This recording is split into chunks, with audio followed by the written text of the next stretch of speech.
Welcome to Devotional Daily. Today is May 16. Our title is The Curse of Meroz. Curse Meroz, said the angel of the Lord. Curse its inhabitants bitterly, because they did not come to the help of the Lord, to the help of the Lord against the mighty. Judges 5:23.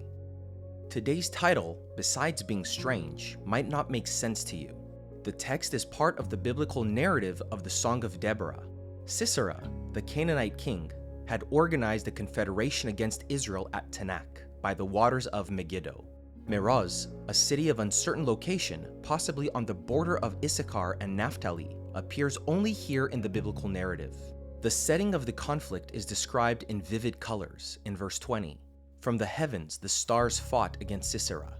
The forces of nature, under the command of the Almighty, were enlisted against the Canaanites. The Kishon stream itself, normally with insignificant currents, entered the fight at the critical moment as torrential water swept the enemies away, rendering their mighty iron chariots useless. The hooves of the horses pounded heavily, showing their loyalty in battle.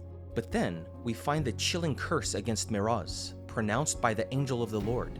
What did Meroz and its inhabitants do to deserve such a harsh sentence? Nothing. Absolutely nothing. They just did not care. Cursed as a result of omission, Meroz was the closest city to the battle, probably about 5 miles away. They heard the trumpet sound, but they turned a deaf ear. They heard the piercing cry of Deborah, but they scoffed at her plea. Meroz sinned against the light and vanished from the biblical scene like the fig tree cursed by Christ. Its inhabitants were cursed for being so close, yet so far, emotionally and spiritually. They did not get involved. They did not care. Something was expected of them. Meroz probably had armies. The Hebrew verb curse appears here 3 times, twice in the imperative form and once in the infinitive. They should have gone out to help the Lord against the mighty. Consider this.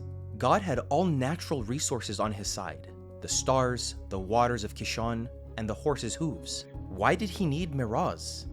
God does not need, but he requires our involvement in his battles. Because neutrality in situations of crisis reflects which side we are on and constitutes a sin of high treason. And so, the message for today is, take a stand.